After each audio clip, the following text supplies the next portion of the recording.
último estudio de Filemón, bendito Dios, hay una pregunta que me surgió conforme estaba haciendo el repaso de todas las predicaciones que estaban subidas a las redes sociales. Me tomé el tiempo de poder escucharlas y es muy nutritivo ver cómo la escritura se relaciona de una manera tan preciosa, de cómo por más que muchas veces pareciera tener contradicciones, en realidad es todo lo contrario. Solamente requiere un interés genuino, ayuda del Espíritu Santo y mucha oración y la intención correcta para poder hacer que más allá de lo que nosotros leemos de manera superficial realmente nos impacte, realmente nos haga meditar el resto del día. Venimos de una época de fiestas donde realmente hemos disfrutado, hemos reflexionado, hemos llevado a nuestra memoria todo lo que hemos hecho y todo lo que Dios ha hecho con nuestras vidas. Y a lo largo de toda esta meditación me preguntaba lo siguiente, y es que, ¿por qué será que cuando inicia un año nuevo es bien interesante preguntar los propósitos de año nuevo, las metas a corto, mediano y largo plazo del 2024? Y de hecho, hablando con algunas personas, llegamos a la conclusión de preguntarnos por qué al ser humano le resulta más fácil tener como prioridad las cosas materiales. Y es bien curioso porque no solamente priorizan las cosas materiales, sino que forjan una convicción tal sobre las cosas materiales. Y evidentemente lo espiritual lo dejan de lado, si es que con suerte en el último escaño de sus planes y metas. Estoy hablando de personas no creyentes. Más preocupante es que los creyentes tengan esa prioridad. Y si ponemos nuestra vida y la imaginamos como una balanza, en la vida del pecador, la balanza de lo temporal siempre va a pesar más que lo eterno. Esa es una realidad y usted lo puede ver a personas que priorizan sus pecados, priorizan su egoísmo, priorizan su orgullo y forjan una convicción tan fuerte a la luz de ello que hacen lo que sea para lograr su cometido, porque sus prioridades y sus convicciones reposan allí. Todo su esfuerzo, todo su dinero, todo su tiempo, y si es que llega a haber algún valor o virtud, lo invierten y lo apuntan a esa dirección. Ahora, ¿qué pasa con los creyentes, hermanos y hermanas? Ese es el conflicto mayor al que nos vamos a enfrentar a lo largo de nuestras vidas. No solo en este 2024, a lo largo de nuestras vidas vamos a enfrentarnos a este conflicto en específico. ¿Por qué? Porque vivimos y estamos completamente rodeados de una cultura del aquí y ahora. Compra esto, invierte en aquello, esfuérzate para esto. No dejes pasar esta oportunidad. Piensa en grande, disfruta, diviértete. Estamos constantemente bombardeados con esas frases en nuestra cultura. Hoy, ahorita, no lo dejes para mañana. Aprovecha esto hoy. Y todo esto, si usted lo analiza bien a detalle, va enfocado específicamente a cosas temporales. Ojo, tampoco estoy diciendo que cuestiones materiales, que sabemos que son temporales, que son necesarias para nosotros vivir en este mundo, sean pecado. Esté mal invertir nuestro tiempo, dinero y esfuerzo en ello, porque irnos a ese extremo es lo que muchas sectas hacen. Y a lo largo de la historia usted puede ver cómo han terminado de mal al marginarse del mundo literalmente. Ahora, si recordamos bien lo que su palabra nos dice, Dios nos ha puesto en este mundo para reflejar su imagen, para parecernos más a Cristo, mientras nos pulimos para la eternidad, por así decirlo, para mostrar su gracia. para mostrar algo distinto a lo que este mundo ofrece. Y evidentemente eso va a implicar ir en contra de la cultura, ir en contra de muchas cosas que para la gente puede ser normal o incluso algo bueno. ¿Por qué? Porque las prioridades del mundo son otras, las convicciones del mundo son otras. Y evidentemente, a la luz de la palabra, nuestras prioridades son otras. Y por ende, nuestras convicciones son otras. Porque a eso es a lo que aspiramos, hermanos. Eso es lo que hemos estado aprendiendo a lo largo de todo el año pasado. Y quiero traerle eso a la memoria. Aspiramos a una eternidad. Hemos cantado alabanzas como fija tus ojos en Cristo, pon tu mirada en Cristo, porque lo terrenal va a perder su valor una vez que entendamos y nos enfoquemos en las cosas espirituales. Si usted medita todo el 2023, su balanza, ¿para dónde se inclinó más? ¿Para lo temporal o para lo eterno? ¿Hacia dónde va orientado sus prioridades, sus decisiones, sus planes, su manera de pensar, su filosofía de vida? ¿Cómo lo está apuntando? ¿Hacia qué balanza lo está pesando más? Porque la aspiración debería de ser que lo eterno pese más que lo temporal. Y es precisamente a eso lo que el apóstol Pablo le estaba apuntando y animando a Filemón, a Onésimo, a todas aquellas iglesias y personas a quienes él escribió. Y no solo él, todos los apóstoles que predicaban el evangelio daban este mismo mensaje, porque el enfoque no está en lo temporal, está en lo eterno. Evidentemente Pablo no estaba solo, tenía personas que le apoyaban, tenía estos colaboradores y probablemente no fueron tan populares, tan reconocidos como el apóstol Pablo, como el apóstol Pedro, pero como ya lo hemos aprendido en otros mensajes, estas personas fueron hermanos en Cristo, fueron personas que el Espíritu Santo, inspirando al autor de este libro, decidió incluir estos nombres porque también tenemos que aprender de ellos, de sus historias, de lo que la misma historia y la palabra nos da. Fueron personas que, como hemos estado aprendiendo, tuvieron este mismo sentir que hubo en Cristo Jesús y que evidentemente conocieron del caso de aquel colosense llamado Onésimo, perdón, aquel colosense llamado Filemón que perdonó a su esclavo Onésimo y sirvió de ejemplo para muchas iglesias hasta el día de hoy. Ahora, el reto para los creyentes hoy, como usted y como yo, es que lo eterno debe pesar sobre lo temporal.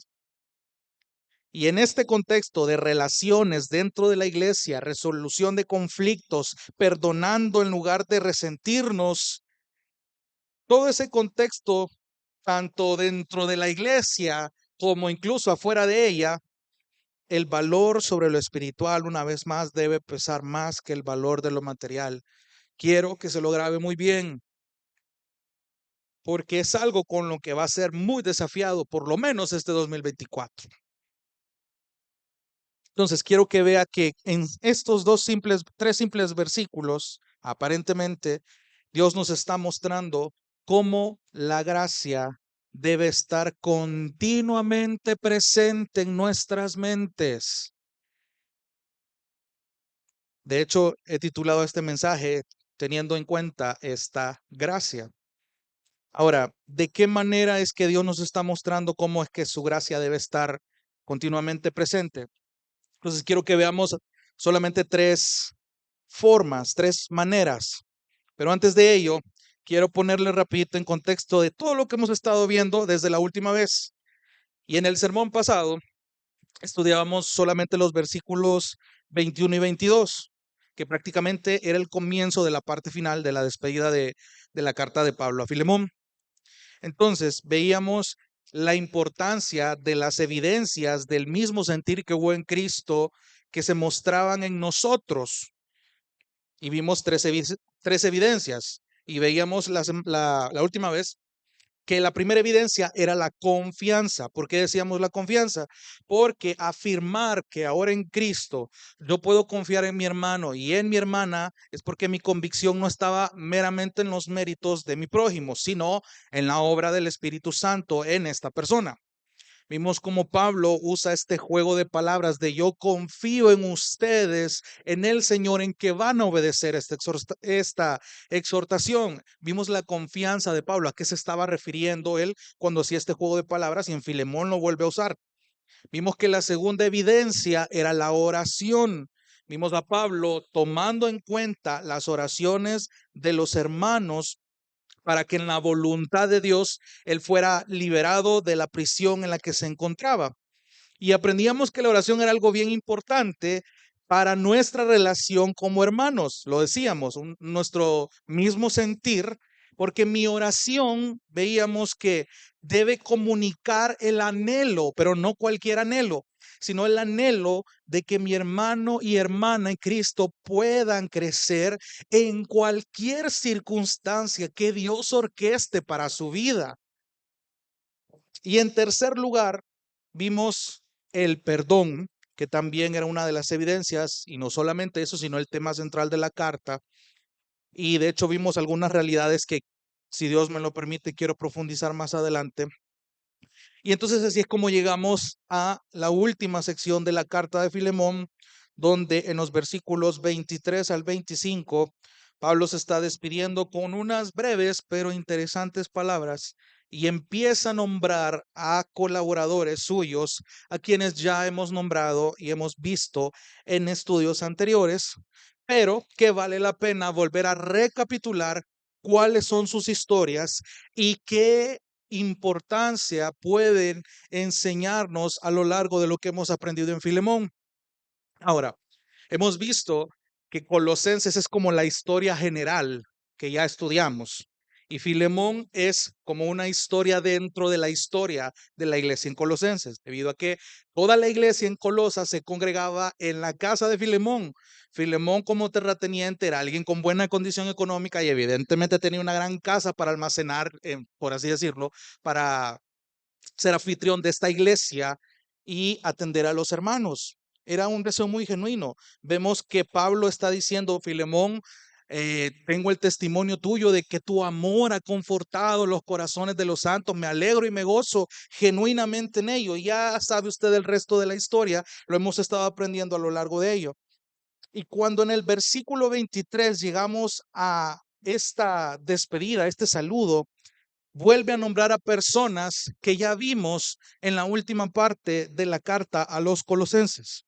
No quiero que pierda de vista, ahí fuera de la burbuja del texto, quienes llegaron a dejar estas cartas de Colosenses y Filemón fueron Tíquico y el mismo Onésimo.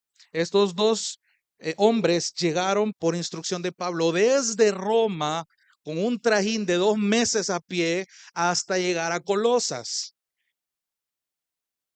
Sabían la misión que tenían. Ahora, ¿cómo es que Pablo se enteró de lo que estaba pasando en Colosas y por lo tanto se enterará del caso de Filemón? Pues por el nombre que vemos aquí en el versículo 23. Dice, te saluda Epafras, mi compañero de prisión en Cristo Jesús. Epafras fue un personaje clave para estas cartas. Se lo retroalimento. Epafras en Colosenses lo vimos que este hombre básicamente fue el fundador de la iglesia en Colosas como resultado de que él fue evangelizado probablemente por Pablo en Éfeso y en algunos versículos de Colosenses capítulo 4 describe Pablo a Epafras como un siervo de Jesucristo. Y es interesante todas las descripciones que Pablo ocupa para describir a sus colaboradores, independientemente si él agrega una descripción o simplemente da el listado de nombres, hay una intención de por medio. Entonces, a Epafras lo describe como un siervo, como un esclavo, como un buen compañero de prisiones, cosa que vuelve a mencionar aquí en Filemón. Ahora, Epafras, según tenemos todo el contexto en Colosenses, porque no se nos dice mucho de Epafras, pero Epafras fue alguien que es muy descrito en Colosenses. En Colosenses 4:12, por ejemplo, escuche cómo es descrito Epafras en labios de Pablo. Epafras era un siervo de Jesucristo que se caracterizó específicamente por esforzarse de manera intensa. ¿En qué? En oración. Présteme atención, porque no solamente dice que Epafras era alguien esforzado, alguien intenso en el buen sentido en la oración, sino que intencionalmente él oraba por sus hermanos, él oraba por la iglesia. Él se dio cuenta de la herejía que estaba rondando la iglesia que Dios le permitió fundar. Y cuando se dio cuenta del peligro de la herejía y que muchos estaban siendo seducidos por ella, inmediatamente este hombre tomó una acción. Este hombre viajó desde Colosas hasta Roma. Ya vimos toda la implicación de ese viaje, pero es increíble ver hasta dónde llegó la preocupación, el amor de Epafras por sus hermanos en Cristo. Y Pablo lo describe como alguien que se mantuvo orando intensamente por sus hermanos y hasta el propósito de su oración. Pablo describe que Epafras oraba porque sus hermanos fueran en primer lugar creyentes maduros. Epafras oraba porque todos sus hermanos en Colosas fueran creyentes maduros, completos, perfectos. Esa es la implicación de esa palabra, que fueran maduros, que fueran firmes en su convicción, porque evidentemente las falsas enseñanzas estaban acechando en Colosas. Epafras estaba orando porque por creyentes maduros, por creyentes firmes en su convicción y creyentes satisfechos en Cristo. De hecho, váyase un poquito más atrás, vea Colosenses capítulo 4, versículo 12. Es interesante esta descripción. Colosenses capítulo 4, versículo 12. Qué bueno que trajo Biblia, hermano. Colosenses capítulo 4, versículo 12 dice: Epafras, que es uno de ustedes, siervo de Jesucristo, les envía saludos. Oiga, oiga cómo lo dice aquí en la Biblia de las Américas. Siempre esforzándose intensamente a favor de ustedes en sus oraciones. Y ahí dice el para qué. Ahí está el propósito de las oraciones de Epafras. Para que estén firmes, habla de convicción, para que estén perfectos, habla de madurez, y completamente seguros. De hecho, en la traducción del griego es completamente satisfechos, completamente plenos en toda la voluntad de Dios. Y esto es interesante. Sin duda, vemos que Epafras tenía un corazón pastoral. Pero este tipo de anhelos, este tipo de deseos, no solamente deberían sentirlo los pastores por sus congregaciones. Este mismo sentir en Cristo Jesús debería de estar en cada corazón en esta iglesia. En el 2023, mi pregunta es, amados hermanos, ¿oraron ustedes por el crecimiento espiritual de alguno de su prójimo? ¿Oraron porque esta persona realmente anhelan ustedes ver que esta persona sea madura, sea firme en sus convicciones, que no solo repita un discurso porque lo escuchó aquí o se lo escuchó a alguno de ustedes, sino que realmente lee su Biblia y hace las preguntas porque le preocupa tener una convicción propia? ¿Ha orado porque esta persona Dios le mantenga firme en las pruebas de las que usualmente no hable probablemente? ¿Cuándo fue la última vez que realmente usted oró por sus hermanos en Cristo? Epafras nos da esa lección. Sí, claro, él era uno de los líderes de la iglesia en Colosas, pero él también era oveja. Él también necesitaba oración. Él también necesitaba creyentes que oraran por su crecimiento espiritual. Y aquí viene algo agregado y es el hecho de que él no solamente estaba preocupado por las herejías. Epafras no solamente conocía el caso de su congregación, sino que también y me atrevo a decirlo, que él era tan pastoral que trataba de involucrarse con los hermanos de su iglesia. Y así fue como él logró conocer el caso de Filemón, que dicho sea de paso, era quien daba su casa para que la gente se congregara. Entonces, me imagino yo a Epafras yéndose preocupado hasta Roma, hasta que encuentra a Pablo y le cuenta, esto es lo que está pasando en la iglesia de Colosas. Ah, y tengo ahí a alguien llamado Filemón, que este es su caso.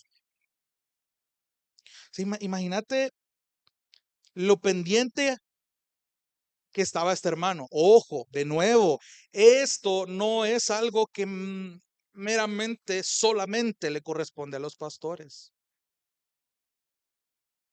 Porque el error que comete muchas ovejas, ay, que lo haga el pastor.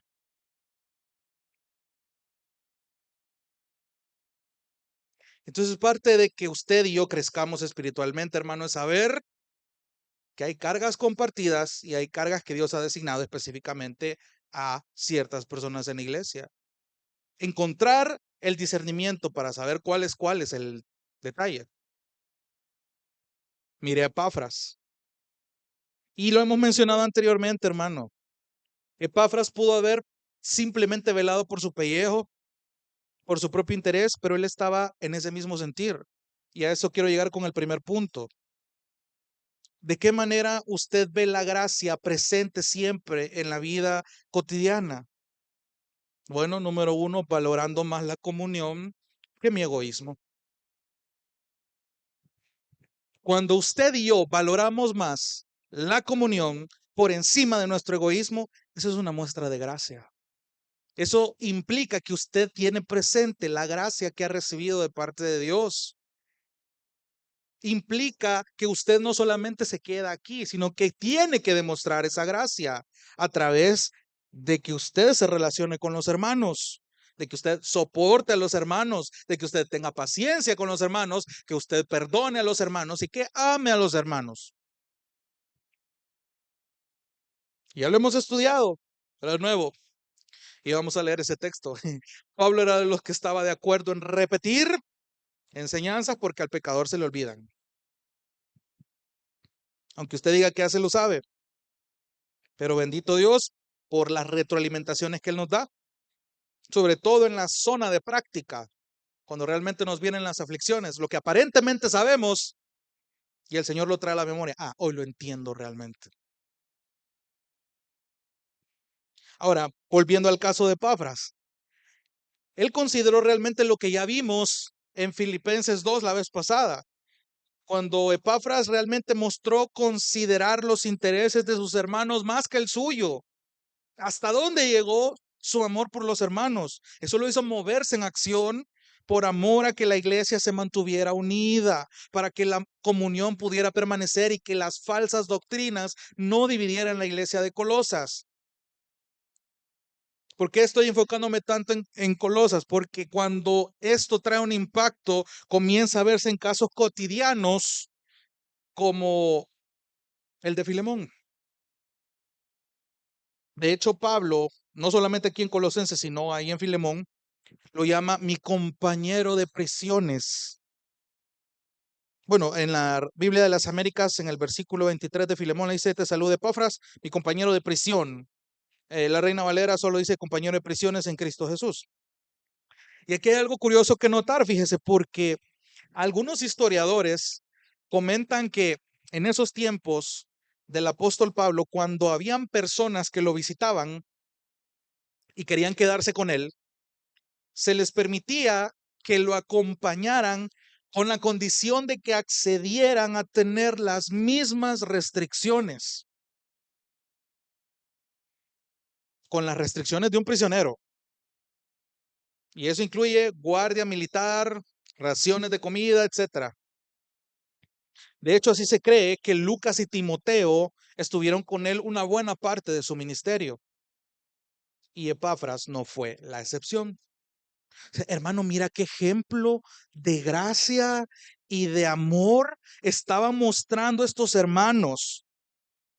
Epafras solo es el primer ejemplo de un creyente, y présteme atención, La lección que Epafras nos da a nosotros es de un creyente que ora intencionalmente y continuamente por sus hermanos y que anhela verlos crecer, que anhela verlos afirmarse más en la fe. Esa debería de ser nuestras oraciones para nuestros hermanos para este año.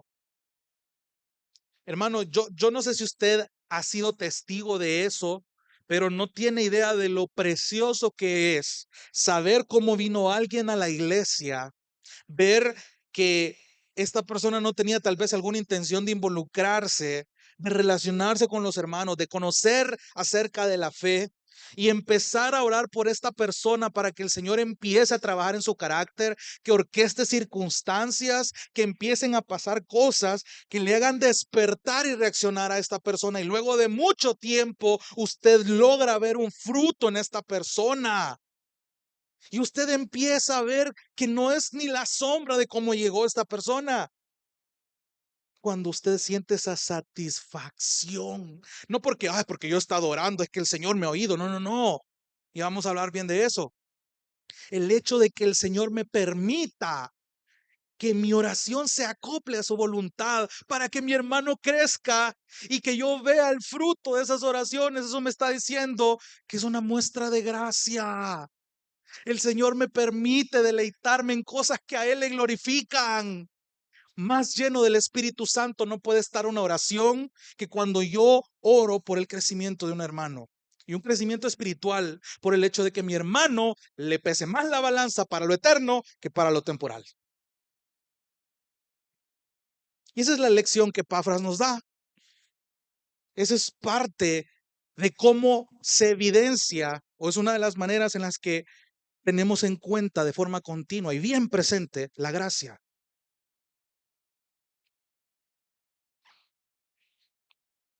Increíble, todo esto por gracia.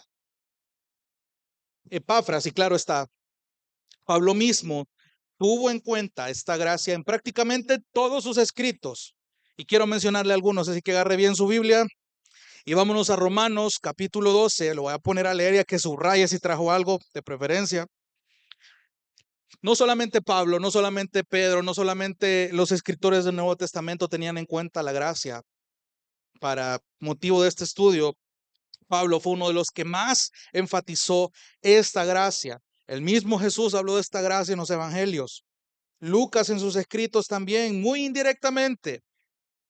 Romanos capítulo 12, versículo 3. Romanos capítulo 12, versículo 3, un texto que ya nos podemos. Romanos capítulo 12, versículo 3 dice, porque en virtud de la que dice, ok, subraya esa palabra, porque en virtud de la gracia que me ha sido dada, digo a cada uno de ustedes que no piense de sí mismo más de lo que debe pensar, sino que piense con buen juicio, con cordura, con raciocinio, según la medida de fe, es decir, según la convicción que Dios ha distribuido a cada uno, según el Espíritu Santo va obrando en esta persona. Hoy va a decir un poco más atrás, Romanos capítulo 1. Ojo aquí cómo Pablo introduce la gracia según el contexto que está hablando. Romanos capítulo 1, versículo 5 dice, es por medio de él, hablando de Cristo, es por medio de él que hemos recibido la gracia, subraya y otra vez. Es por medio de él que hemos recibido la gracia y el apostolado, en el caso de Pablo, para promover la obediencia a la fe entre todos los gentiles por amor a su nombre. Váyase otra vez más adelante, Romanos capítulo 15. Romanos capítulo 15, versículo 15, ya casi al final del libro de Romanos. Romanos capítulo 15, versículo 15. Mire lo que dice acá. Romanos 15, 15 dice, pero les he escrito con atrevimiento, y es interesante, pero les he escrito con atrevimiento sobre algunas cosas para así hacer que las recuerden otra vez. ¿Por qué? Por la gracia que me fue dada por Dios. Subraye gracia. Ya ves, este es uno de los textos donde Pablo está diciendo, señores, me atrevo a volver a enseñarles estas cosas porque a ustedes se les olvidan. Es bíblico la repetición de la enseñanza bíblica, hermanos. Hoy va a decir más adelante, Primera a los Corintios capítulo 3. Primera a los Corintios capítulo 13, solo estudiamos un domingo. Primera a los Corintios capítulo 3, versículos 10 y 11. Subraya aquí la palabra gracia. Mire cómo dice. Primera de los Corintios 3:10. Conforme a la gracia de Dios que me fue dada, yo, como sabio arquitecto, puse el fundamento y otro edifica sobre él, pero cada uno tenga cuidado cómo edifica encima, pues nadie, versículo 11, puede poner otro fundamento que el que ya está puesto, el cual es Jesucristo. Pablo tiene bien en cuenta que la gracia es algo que ha sido dado.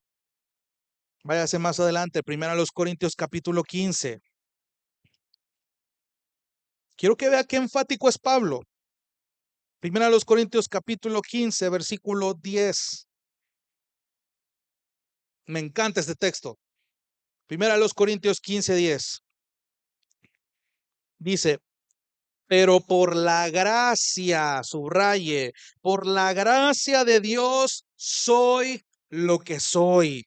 Y su gracia para conmigo no resultó vana, no fue por gusto. Antes bien, he trabajado mucho más que todos ellos, refiriéndose a los apóstoles. Aunque no yo, sino la gracia de Dios en mí. Présteme atención porque en este contexto Pablo ha estado hablando, solo en el versículo 9 dice, yo soy el más insignificante de los apóstoles, no soy digno de ser llamado apóstol porque perseguía a la iglesia, pero yo he trabajado más que todos estos. No es que Pablo se esté jactando y se esté jactando de mala manera, sino que realmente está atribuyendo todo este mérito a la gracia de Dios. Él siendo un perseguidor de la iglesia, él sabía quién era y sabía dónde Dios lo había puesto. Y los apóstoles también tuvieron el discernimiento para poder darse cuenta de la gracia que Dios estaba trabajando en Pablo. Imagínate lo chocante que fue para los apóstoles que estaban siendo perseguidos por el mismo Pablo y darte cuenta que este Pablo estaba afirmando predicar el evangelio. Imagínate lo chocante que fue para esta gente. Fue exageradamente difícil. ¿En quién cree usted, hermano, que estaban confiados ellos como para de repente darle la bienvenida? Porque como pecadores uno siempre va a tener sus sospechas. Yo no sé si realmente Dios lo ha llamado, pero mira la joya que este tipo fue por gracia. Y aquí lo repite, y me encanta este texto. Pablo lo especifica bien, por la gracia de Dios soy lo que soy. Su gracia no resultó vana. He trabajado mucho más que todos ellos, aunque no yo, no es mérito mío, sino mérito de la gracia de Dios en mí. Hermano, todo lo bueno que tú has podido lograr desde el año pasado y lo poco que va avanzando de puedes decir lo mismo. Sos lo que sos por la gracia del Señor.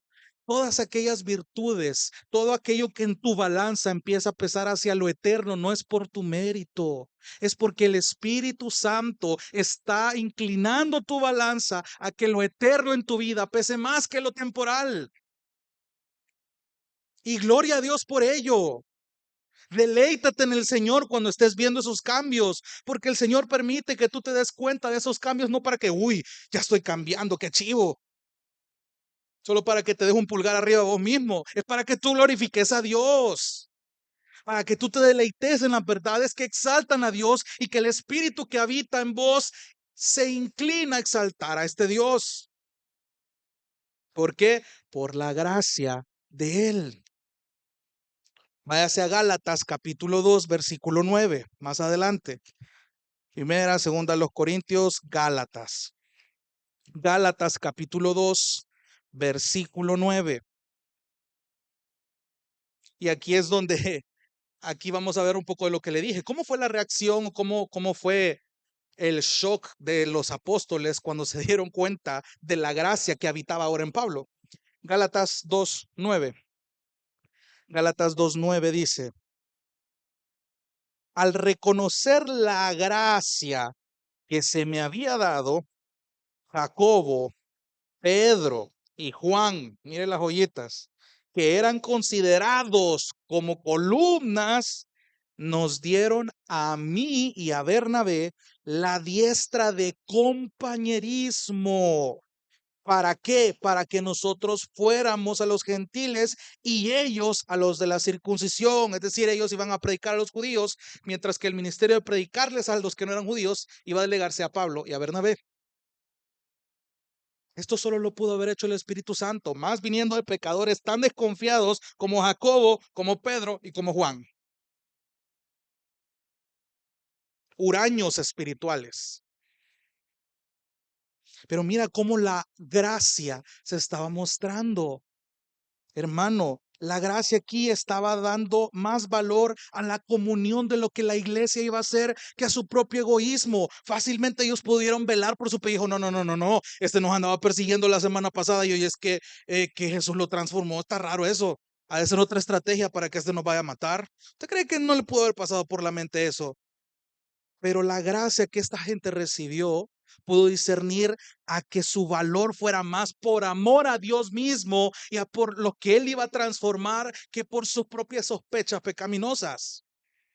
Entonces, de nuevo, la gracia nos ayuda a que podamos mostrarla valorando más la comunión de la iglesia que mi propio egoísmo. Un último texto, Efesios capítulo 3. Ahí más adelantito, después de Gálatas. Efesios capítulo 3, versículos del 7 al 8, Pablo está hablando de su ministerio. Efesios 3, versículo 7. Efesios 3, 7 dice Pablo: es de este evangelio que yo fui hecho ministro conforme al don de la gracia de Dios que se me ha concedido según la eficacia de su poder. Versículo 8. A mí, que soy menos que el más pequeño de todos los santos, se me concedió esta gracia. ¿En qué consistía esta gracia? Anunciar a los gentiles las inescrutables riquezas de Cristo. ¿Saben lo que la palabra inescrutable significa? Algo incontable, algo tan inmenso que no lo puedes contar con palabras humanas. De hecho, lo cantamos aquí cuando cantamos Te exaltaré, mi Dios, mi Rey. Grande es Jehová, su grandeza es inescrutable. Eso es lo que cantamos, que realmente no podemos proclamar con nuestras palabras lo grande que Dios es. Y Pablo está describiendo de la misma manera las riquezas que encontramos en Cristo. Y una de estas riquezas es la gracia que ha sido mostrada a la misma iglesia. Cada persona, de nuevo, que proclamaba esta gracia, la tenía bien presente en sus vidas. No solo los jueves, no solo los domingos, no solo la media hora de oración, todos los días. Tenía la gracia presente en sus vidas. Tenían la gracia presente todos los días. Tenían la gracia presente en cada circunstancia, esté bien o esté mal. Con cada persona que yo me relaciono, tengo en cuenta y bien presente esa gracia. De esa misma forma es que somos llamados nosotros a tener esta gracia en cuenta. Pero ¿sabe qué es lo triste de los cristianos de hoy? Espero yo que este no sea el caso. Y si es así, le animo y le exhorto a que cambie su mentalidad, que se arrepienta. Hemos rebajado a niveles tan cotidianos las bendiciones espirituales que Dios nos ha dado, como, sabe qué tan bajo? Es como Yo tengo la convicción de que mañana voy a cenarme 3 pupusas de frijol con queso. Yo estoy seguro que mañana va a ser eso. Entonces, Dios mañana te va a permitir que te levantes, producto de su misericordia y por ende de su gracia.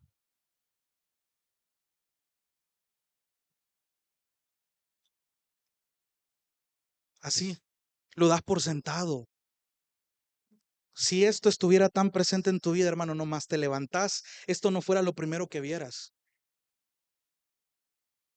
Y esto me cayó a mí horrible. Es que voy a ver si están orando en el grupo. Hermano, y parece risible, pero si la gente viera su Biblia de la misma manera que ve esto, la historia fuera bien diferente.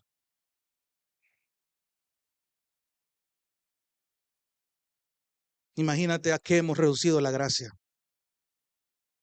La gracia es todo aquello, aquella bendición espiritual que Dios ya te dio en Cristo. ¿Sabes cuáles son? Andate a Efesios 1. ¿Sabes cómo ponerlas por obra? Involúcrate con los hermanos. ¿Sabes cómo crecer en ella? Ora. Ahí está. No necesitas un seminario de teología para entender esto. Necesitas oración y que tu balanza se incline más hacia lo eterno que hacia lo temporal.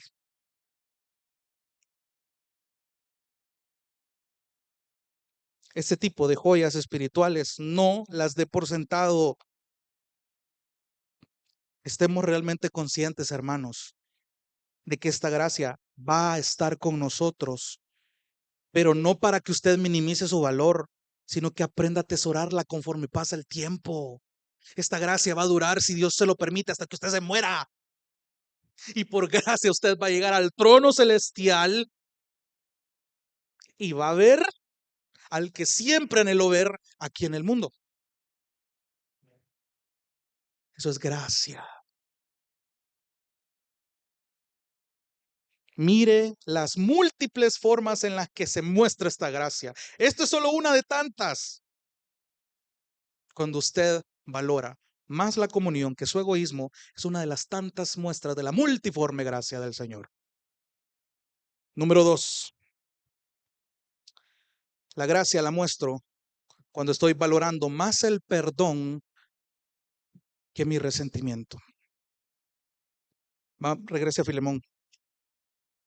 Y aquí vemos acá 4 nombres cuyas historias vale la pena recapitular de forma breve. Versículo 24 dice: también Marcos, Aristarco, Demas y Lucas, mis colaboradores. Este es el título que Pablo le da a estos hombres.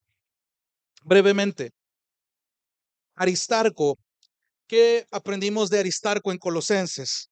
Dijimos que era originario de Tesalónica, que fue uno de los acompañantes de Pablo cuando estuvo en Éfeso por 3 años. Su historia se cuenta en Hechos capítulo 19. Se nos narra el alboroto que pasó ahí cuando los efesios empezaron a hacer todo este relajo, a proclamar el nombre de su diosa. Y como resultado, identifican a Aristarco como un cristiano que ayudaba a este Pablo, y al tipo lo arrastraron por el suelo, por la ciudad. No solo él, sino que hay otro creyente llamado Gallo que es mencionado ahí. Evidentemente, este hombre sufrió maltratos por causa del evangelio. Acompañó a Pablo en su viaje de regreso a Jerusalén en Hechos 24 y en el viaje que hizo a Roma, y eso nos lo dice Hechos 27:4. Y en Colosenses 4, Pablo usa la expresión que usó con Epafras aquí en Filemón, mi compañero de prisión. Y ya vimos lo que implicaba eso según los historiadores. Mire el amor de este tipo por el evangelio. Aristarco era alguien que tenía el mismo sentir que hubo en Cristo. Aristarco llegó a estar con Pablo en la cárcel de forma voluntaria para ayudarlo. Este tipo estaba presente cuando Pablo escribió la carta a Colosenses. Y ahora que ya vimos esta parte de los historiadores, nos suena descabellado. Y lo pongo en perspectiva de regreso. Aristarco bien pudo haberse hecho para atrás, proponer a otro fulano a que hiciera esta labor evangelística. De hecho, desde el momento en el que el tipo fue arrastrado por los efesios y casi lo matan, él pudo haberse resentido con Pablo. Mira, ¿y vos por qué me andas metiendo en estos líos? Este no era el cristianismo que yo esperaba, como muchos afirman hoy. Él fácilmente pudo regresarse a Tesalónica, que es de donde él era, pero él entendía la gracia que recibió. Él pasó por alto ese episodio y muy posiblemente otros que sufrió que la Biblia no nos lo cuenta, que conllevaron a que lo despreciaran, a que lo repudiaran por su fe. Pero eso no lo detuvo. Y vemos que fue un gran consuelo no solo para Pablo, sino para la expansión del evangelio mismo y por ende para muchas iglesias. Creyentes como Aristarco. ¿Cuál es el siguiente nombre? Demas. Mire qué interesante para este momento de la historia. Demas era un colaborador de Pablo. Esto es bien curioso. Muchos ya conocen la historia de Demas, pero para los que no, Demas aparentemente era un hombre comprometido con la obra de Dios y estuvo con Pablo durante 2 encarcelamientos. Pero a diferencia de otros colaboradores de Pablo que vamos a mencionar, su futuro fue un poco más triste. Pablo dice en 2 Timoteo capítulo 4 versículo 9 y 10 estas palabras. Escribiéndole a Timoteo le dice: procura venir pronto a verme, porque Demas me ha desamparado, amando más este mundo, y se ha ido para Tesalónica. Cuando yo mencioné eso y vimos el estudio de ese versículo en el idioma, ese procura venir pronto a verme lo está diciendo cargadísimo, hacia el punto del quebranto, decepcionado, dolido. Timoteo, procura venir pronto a verme. Demas me dejó, Demas desertó. Y lo más triste es que él amó más este mundo. Demas no comprendió esta gracia. En la balanza de Demas, lo temporal pesó más que lo eterno. El egoísmo pesó más que la comunión. Y esto es bien curioso, fíjese, hermano, porque Pablo no estuvo exento de este tipo de golpes en su ministerio, de gente que desertaba, de gente que de repente se iba contra él cuando antes estaba con él. Y quiero que se ponga a meditar un momento que Pablo posiblemente se vio tentado a resentirse con Demas. ¿Usted cree que no estaba en su derecho de hacerlo? Pero es muy probable, y présteme atención, es muy probable que si Demas hubiera regresado arrepentido de haber abandonado este evangelio, este ministerio, ¿usted cree que Pablo no lo hubiera perdonado? Mire la lección que le acaba de dar a Filemón y a Onésimo. Y ya había tenido una experiencia con el próximo fulano que él nombra aquí, que es Lucas y Marcos, que de hecho vamos a ver que ahí estaba viendo la lista. Marcos. De hecho, con Marcos tuvo un episodio interesante. Pablo hubiera perdonado a Demas si él hubiera regresado arrepentido. No hubiera sido contrario a la enseñanza del evangelio que estuvo enseñando.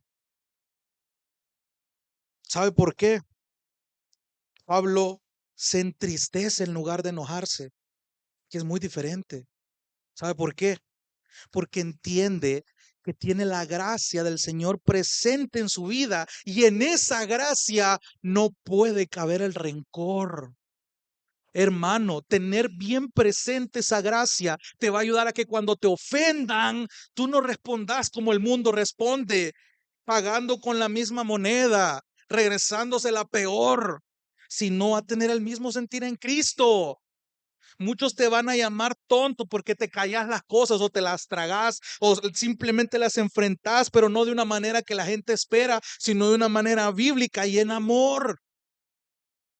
¿Por qué? Porque tenés la gracia bien presente porque la has recibido y de la misma manera vos querés mostrarla.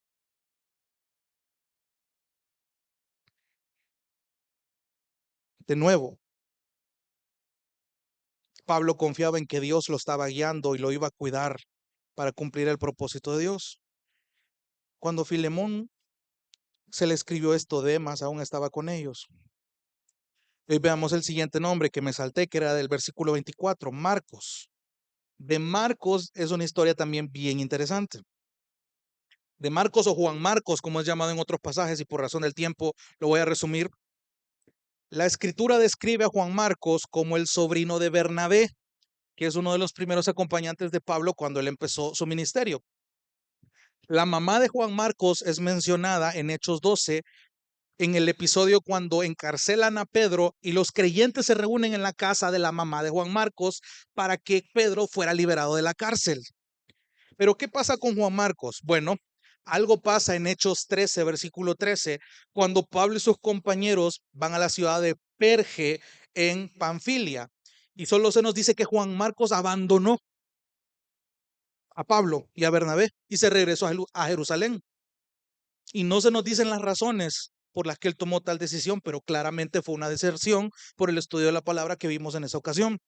Alguien que se alejó, alguien que se apartó. Y esto fue un golpe bajo para Pablo también. Y esto pasó antes de lo que pasó con Demas.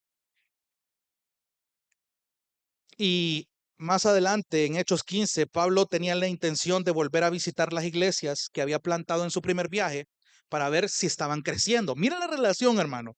Pablo tenía el interés de ver si estas iglesias estaban creciendo. Y Bernabé tenía la intención de llevar a Juan Marcos otra vez, pero Pablo le dice, no, no quiero que él vaya. A tal punto llega el conflicto que Bernabé y Pablo se separan.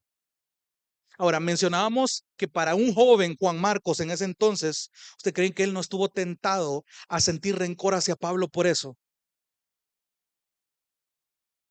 Incluso, eso es una gran lección para los jóvenes, porque a pesar de su juventud, que usualmente son los más encendidos e impulsivos en carácter, él entendió la gracia que había recibido, aun cuando él se apartó por un tiempo. No vemos a un Juan Marcos yéndose resentido con Pablo, solo vemos que Bernabé, siendo quien era él, se lo lleva a Chipre. ¿Para qué? Para seguir evangelizando. No vemos a un Bernabé metiéndole ideas cizañosas a Marcos por Pablo. Y afortunadamente la historia no termina ahí, sino que Pablo en Colosenses 4 describe a Juan Marcos como un hombre ya transformado. Había sido restaurado en su servicio a Dios. De hecho, él se juntó mucho con el apóstol Pedro. Producto de ello es que él escribió el Evangelio según Marcos. El hombre a quien Pablo rechazó en un inicio, en el pasado, se convirtió en uno de sus mayores ayudantes. Segunda Timoteo 4:11. ¿Sabe qué le dice Pablo de Timoteo a Timoteo? Toma a Juan Marcos y tráelo contigo porque me es útil para el ministerio. Y evidentemente Marcos fue el autor del segundo evangelio. ¿Cuál es el último nombre que vemos aquí? Lucas, el famoso médico personal de Pablo y un amigo muy cercano, un creyente gentil. Mira qué interesante esto, siendo él el autor tanto del Evangelio de Lucas como el autor de Hechos. Mira la gracia de Dios. Él acompañó con frecuencia a Pablo en sus viajes. Muy probable las continuas enfermedades que Pablo padeció durante su primer viaje fue el motivo de que Lucas anduviera con él. Al igual que Pablo, Lucas lo podemos ver como un hombre súper culto, culturizado, tenía una calidad para escribir, datos geográficos, datos culturales. Ese tipo era un doctor. Lucas es mencionado en otras dos ocasiones aquí en el Nuevo Testamento y después de unirse a Pablo en su segundo viaje, permaneció con él casi toda su vida. La historia no nos dice si Lucas fue martirizado o murió siendo muy anciano, pero no hay duda que tanto él como todos estos hombres, a excepción de Demas, estuvieron dispuestos a soportar, a perdonar cualquier ofensa a causa de su fe en Cristo, porque entendieron la gracia que habían recibido. Y el último punto, ya dijimos que una manera en la que mostramos esta gracia y la tenemos presente, número uno, es valorando más la comunión que mi egoísmo. Número dos, valorando más el perdón que mi resentimiento. Y para terminar, esta gracia la tenemos presente cuando valoramos más el gozo de nuestra salvación que nuestra comodidad material. Se lo repito, valoramos más el gozo de nuestra salvación que nuestra comodidad material. Esa es una de las mayores evidencias de la gracia divina. Y así termina la carta a Filemón, haciendo énfasis, no en una gracia cualquiera. Mira cómo termina el versículo 25, después de nombrar todo lo que ya vimos. La gracia del Señor Jesucristo sea con el espíritu de ustedes. Hermano, aquí hay un punto central en esto. Pablo sabe que la petición y la obediencia que se esperaba de Filemón iba a ser resultado de la gracia. Iba a ser una evidencia de la gracia, de un mismo sentir en Cristo. Y aquí nos está mostrando de quién viene esta gracia. Mira cómo Pablo nombra, y no es la primera vez que se los digo, es intencional cada vez que Pablo no solamente pone Jesús o solamente pone Cristo. Cuando usted mira el Señor Jesucristo, ¿saben lo que está implicando ahí? Cuando a Jesús lo llaman Cristo, usted ve Jesucristo, está siendo enfático, es que este Jesús es el Mesías prometido, es el ungido del que hablaron los profetas, y no solo ellos, sino que le está dando el título de Señor, colocándolo al mismo nivel que Dios el Padre. Prácticamente está diciendo que esta gracia que han recibido del Hijo de Dios, Jesús el Mesías, permanezca y se note en sus espíritus, en sus vidas. Y una vez más, Pablo aquí nos está diciendo del gozo de la salvación, una gracia que no merecíamos, una sublime gracia que no merecíamos. Ponte a pensar en la letra del precioso himno que ya vamos a cantar más adelante. Uno de los más conocidos cuya historia les dejo de tarea. Quien escribió ese libro tiene una historia tan impactante que el concepto de gracia que él entendió no fue el mismo. Sublime gracia del Señor que salvó a un infeliz como yo. Era ciego, no me daba cuenta de esta joya, como muchos de nosotros lo damos por sentado. Pero ahora veo, estaba perdido y él me encontró, ni siquiera yo tuve el impulso de buscarlo, fue él el que me encontró. Ahora soy libre, las cadenas que me ataban del pecado, que no me dejaban avanzar, ahora son rotas por la gracia de Dios. Él me salvó. Y ahora cuando me encuentre en prisiones, en circunstancias, sea lo que venga, en peligros o aflicciones, yo voy a cantar de esta gracia, de ese amor que me rescató. Y el verso 3 de este precioso himno termina diciendo, cuando me encuentre allá en la Sión celestial, donde no haya tiempo, donde no haya más llanto, no más prueba ni aflicción, ahí voy a cantar con mucha más fuerza de esta gracia que me salvó. Hermano, este 2024, una de las mayores evidencias de que tenés en cuenta esta gracia es valorando el gozo de esta salvación que has recibido sobre cualquier comodidad que puedas tener en este mundo, un buen trabajo, un buen matrimonio, un buen proyecto, lo que sea, que esto al final es temporal, se te va a acabar, esto va a estar destruido. Cuando pones tu mirada en lo eterno, eso no tiene precio. Mi oración entonces, luego de haber sido tan confrontados, tan exhortados, tan bendecidos con este estudio de Filemón, es que no solamente tengamos el mismo sentir en Cristo, sino que esta gracia la tengamos presente continuamente. venga lo que venga este 2024, hermano. Acordate de este sermón. Cuando venga la peor prueba que ni te imaginabas que iba a venir este año, acordate de esta gracia. Porque ninguna prueba, ninguna dificultad, ninguna enfermedad ni escasez de cualquier tipo se compara a la joya de esta gracia que has recibido. Ese es mi deleite y esa es mi oración para que ustedes y yo nos demos cuenta de esta gracia en nuestro peor momento. Y no solamente en el peor momento, sino todos los días. Para que hasta tu humor te sea afectado, hermano. Muchos somos bien cambiantes y amanecemos de malas por X o Y motivo. Pero cuando tenemos presente esta gracia, yo solo puedo suspirar sabiendo que cada día que pasa estoy más cerca de mi Salvador. Sublime gracia. Sublime gracia. Que esa sea nuestra oración, hermanos. Que las evidencias de esta gracia permanezcan en nosotros.